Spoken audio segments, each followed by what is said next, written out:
mean, I feel like I've exchanged alligators for bears and mountain lions.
I think we got it.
I thought I was going to come up here and make a ski school movie.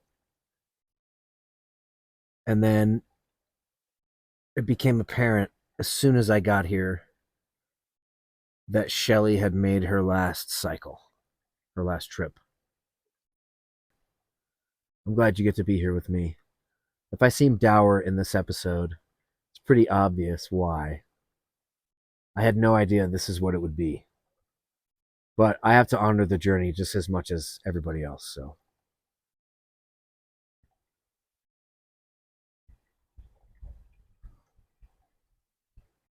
But I had no idea what this episode would turn into. I wanted to come up here and make a ski school movie. Kind of like Hot Dog Hans.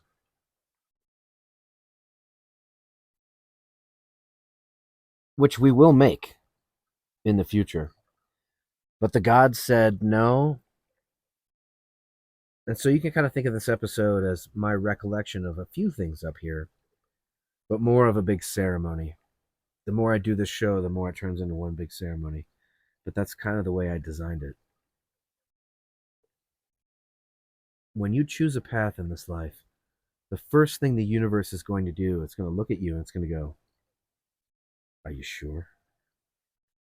And it's going to present you with situations that make you answer that question. I'm here to answer these questions for myself. I'm glad that you're with me.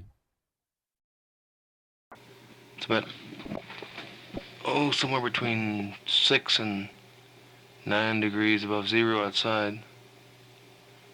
And both of my cars are naturally frozen up. It's getting light, and I see my target hanging out there in the old potato barn. A blue little gas can. I don't know what the hell it might have been used for at some point, but now I'm using it to shoot at, blow apart, destroy, fragment, whatever words you want to use there. And I see the part of the horse trailer that I pulled out, the divider, so that these thoroughbreds might not bump against each other. I pulled it out so that I might use the entire horse trailer to store kindling. Stolen kindling, for that matter. I range around the countryside stealing wood from honest working people.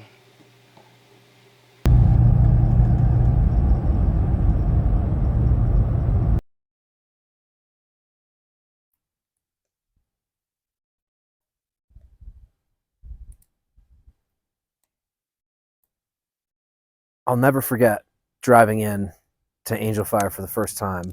I was in a Honda Element, a silver Honda Element that I had just shipped to Texas, or rather to California, and driven to Texas from Hawaii. And I'll never forget the feeling of driving up the frozen valley from Cimarron, New Mexico. I remember it was a full moon.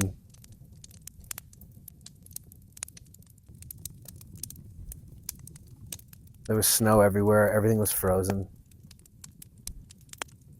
I'd been to mountain towns, but I'd never wintered in a mountain town. And my brother told me, hey, I'm going to be bartending at this resort. We have access to this cabin. It's a tiny A-frame with a loft. The main source of heat is a wood-burning stove.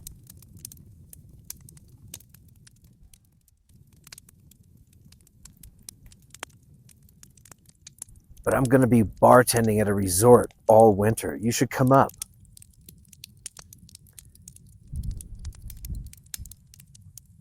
And I said, I don't know what I would do. I'm not a good bartender like you. I don't know if I want to work in a bar. And he goes, teach snowboarding, dude. You're a snowboarder.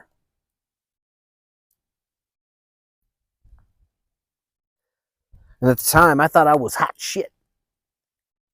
You don't ever want to hold a black powder weapon over a fire. Bad idea.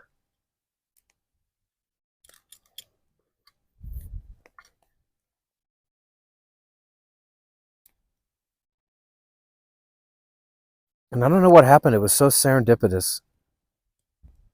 I called the ski school. And of course, I have to say this, at every pivotal moment in my life, for some reason, when I'm about to make a phone call that's going to change my life, when I got the cabin in Los Angeles, a fear comes over me. A fear grips me. I become afraid. I become afraid to call someone and ask for something. I think this is a deep-seated thing from my childhood, maybe. But somewhere along the line, I developed some kind of aversion to calling and asking for things, which is weird because you have to do that in Hollywood. You have to ask for jobs. You have to hear no a lot. You have to hear cruel things. Your face isn't pretty enough. You have bad skin. You're a monster. You're a hideous small dwarf man. I've heard it all. Frank, turn the fire down. Whew, thank you. Can we make these logs softer? Yeah, thanks. But coming through that canyon at night, under a full moon, what happens in a snowy environment, when there's a full moon, the light reflects off the snow if it's clear. And it's even brighter than it would be anywhere else because of that reflection. This is one of the reasons we used to go up with ski patrol and poach the mountain. After I'd been an instructor for 5 or 6 years, I got invited to do the secret things where you go up and you ride the mountain at night under the full moon after they've just groomed it and everybody's gone home.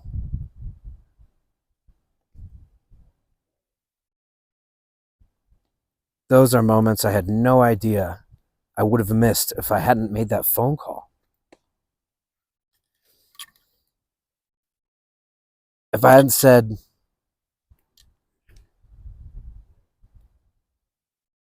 "Hey, I'm calling for the ski school director." Oh yeah? Who's this? This is Maverick, sir. Oh, well, you could call me by my first name, DH. I go, oh, what does that stand for, sir? He goes, dickhead. I swear to you on my parents. It's the first words out of this guy's mouth as I'm calling him to find out if I can have an interview.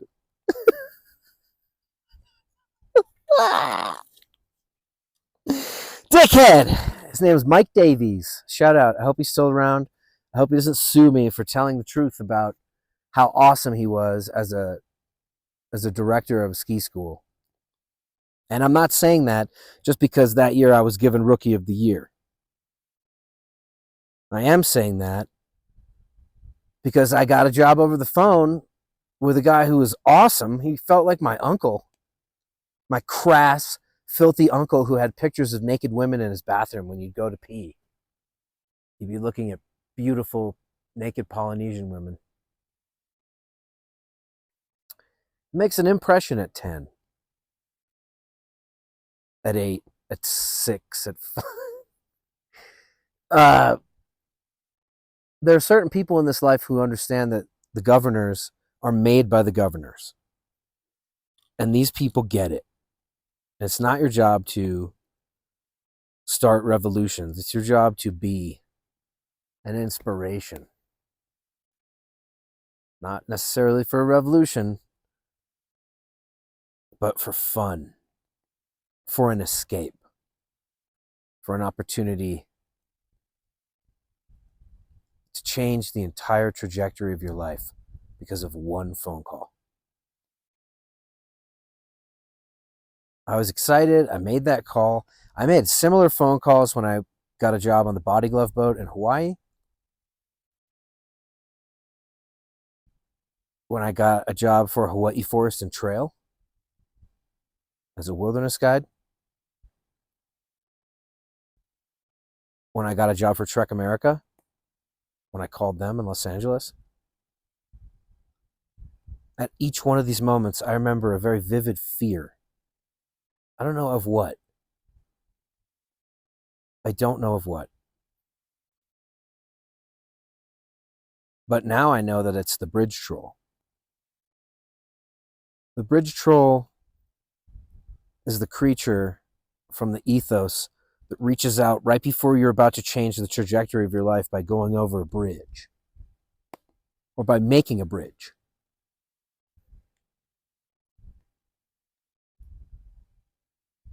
And this will always happen. Something bad will happen right before you try to move. If you're doing the right thing, if you're moving in the right direction, something very challenging will happen if you're going to open a business or start something radical. This is not my original idea. It's well known. Bridge troll. That's why it exists in so much mythology.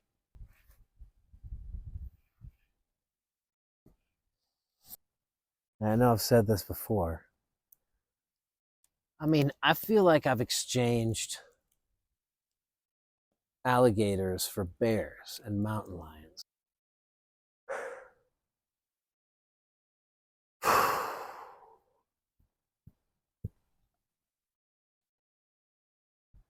The wind is going this way. They would come from right behind me.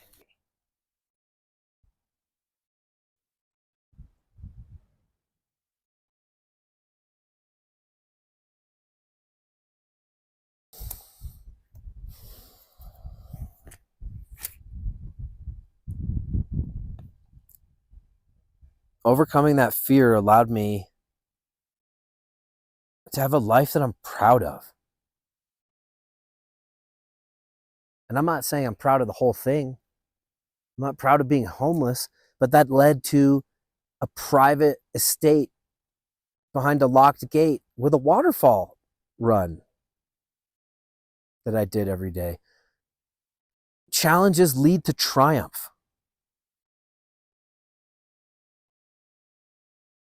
Now, how I got on this tangent, it's because I made that phone call to Angel Fire, and it brought me into the most kooky, wild, off the rails, uncontrolled,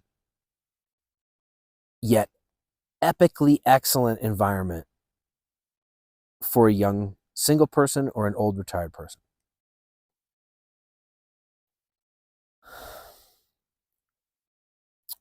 And having access to this place, I met this whole group of people who didn't have access to anything. They just knew that you could go up to the mountains and get a job at a resort seasonally and crush it, and it would be amazing.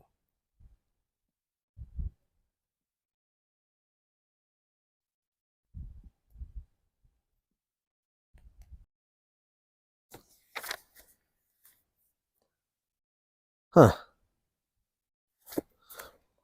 And that's how you rob a bank. So simple. So easy.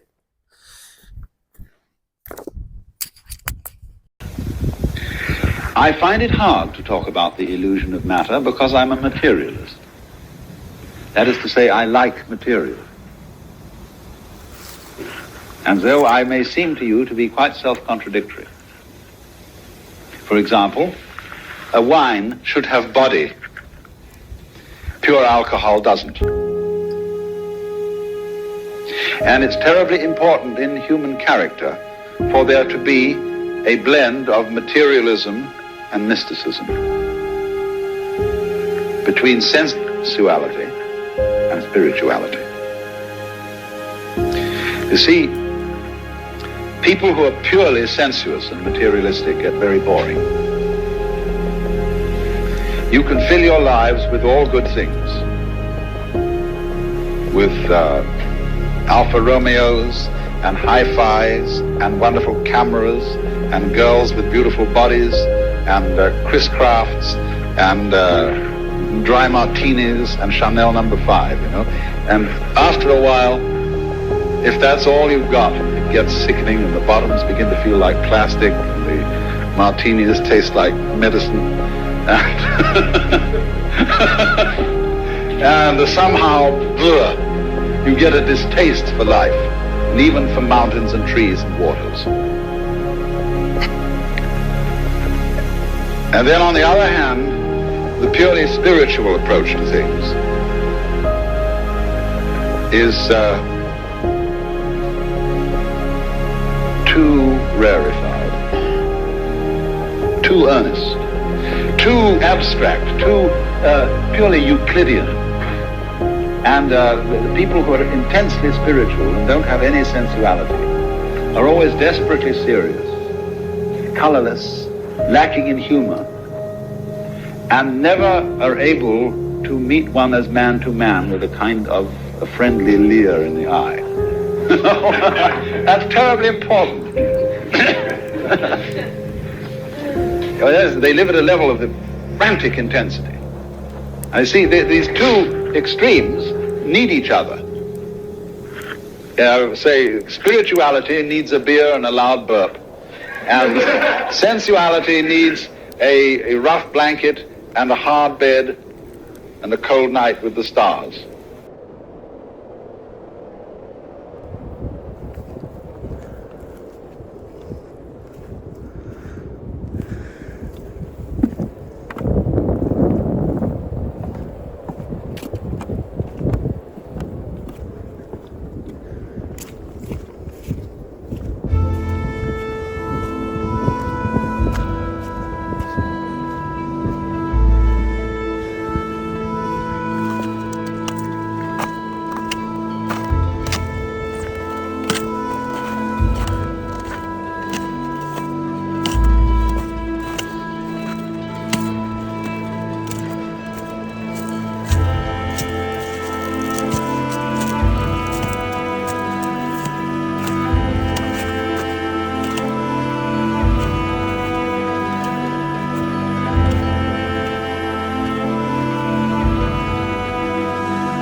I'll do one more. And I promise to leave the space.